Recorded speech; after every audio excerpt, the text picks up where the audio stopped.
play is important for the development of all children. It stimulates the senses and helps them discover and understand the world around them. It helps kids become aware of cause and effect. It creates connections between the pathways of the brain. It helps develop fine and gross motor skills and can also have a calming effect on children.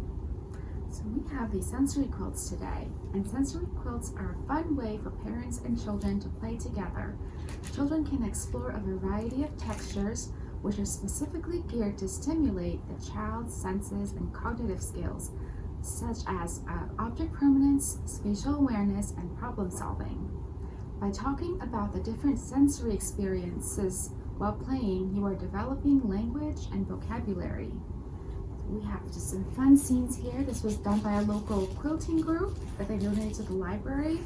And there's just wonderful textures and sounds. Crinkle pages. And back here we have some pull tabs and some dolls and lots of different textures here they can explore. We even have a peekaboo pop-up stuffy out of the pocket. Here are some things for them to slide. Different textures, something to grab. More really great textures. This is a fun little thing to find that's underneath. It's hiding. So there are more options to create your own sensory crawl at home. Here's an example of a sensory crawl. If you don't have quilting skills like these beautiful quilts behind us, you can make your own sensory crawl with just household items you have at home. So here we have just some bubble wrap and some faux fur and a doormat. There's a pillow with sequins on one side and soft on the other. Some tulle. These are just some flexible, what would you call those? Rings? Yeah. Here is a shower mat. This is some pretend leather. This is that no slip stuff that you put under rugs. Here is another doormat, but it's kind of like an astroturf texture and just some material. So another type of fun and inexpensive way to play with your senses is by using bubbles. Bubbles are such a fun way for children to explore. You can let your child touch, pop, and watch the bubbles as they soar through the air and pop as they land. Balloons are also a fun and inexpensive way. You can inflate them and they can decorate a room. They're even more fun when you play a game of tapping them into the air. You can also let the air out and watch them fly around the room.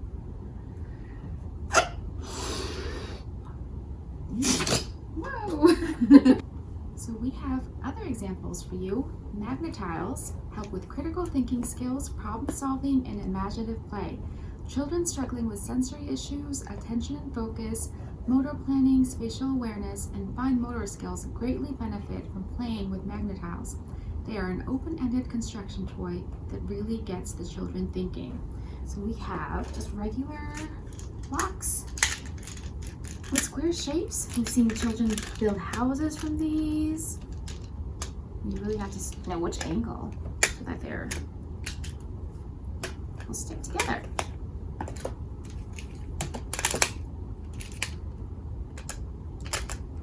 And then we also have these balls that are magnetic. Whoa, see?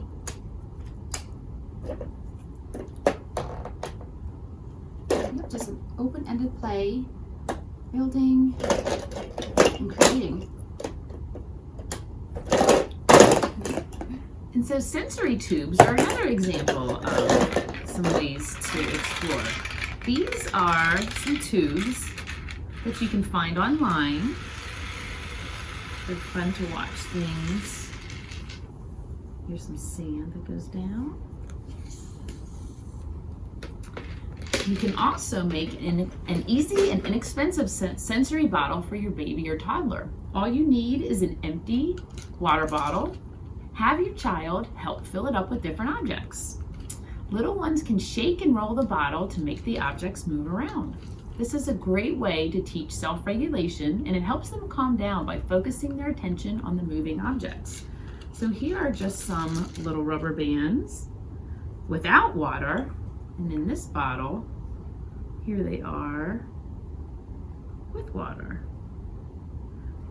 This is a sensory bottle filled with glitter, shapes, pom-poms, and that's just water. Here are just some pom-poms filled with water. They're also fun to roll. Here are some water beads.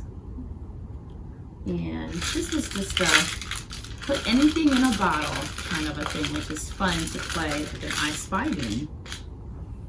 So another type of sensory play are sensory bags. They are a mess-free way for little ones to explore with their senses. All you need is a Ziploc bag that you fill with dish soap, shaving cream, anything else that you want to add. Tape the edges with duct tape, and you can place the bag on a table or tape it to a window or a glass door to help your baby or toddler with sitting practice. So this one is filled with water beads.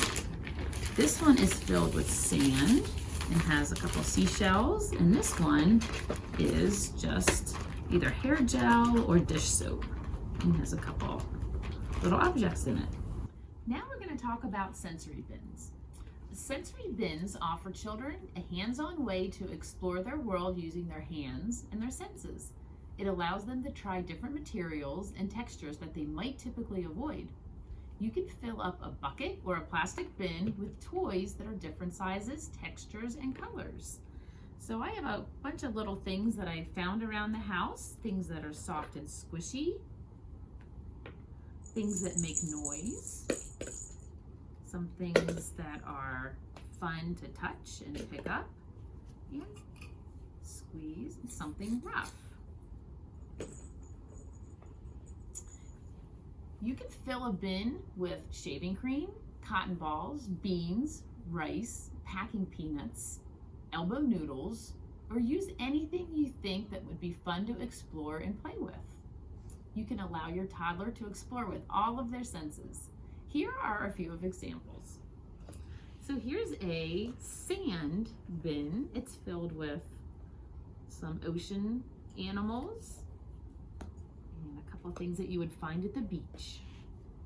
Here's one that's filled with corn, and it's fun to have cups and spoons and some vehicles. So children love to fill and dump things, and it feels really good in their hands.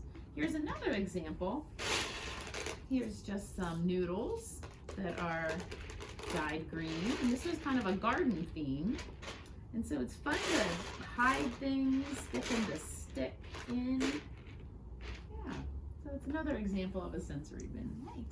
So here we have some sound blocks. So we are going to match the sounds. We're specifically honing in on the auditory sense, and you can talk about different sounds and pitch. And because these sounds are rather similar, both parent and child play attentively and with focus. So this is a great toy to exercise quieter or calmer play. So for example, here's this, and you try to match it with the other sound block. And if you need help, they do have some colors to match there, which I really needed finding. Okay, here's another. And here, you can hear a little bit of a bell in there. Here's the matching one. Thank you for joining us today.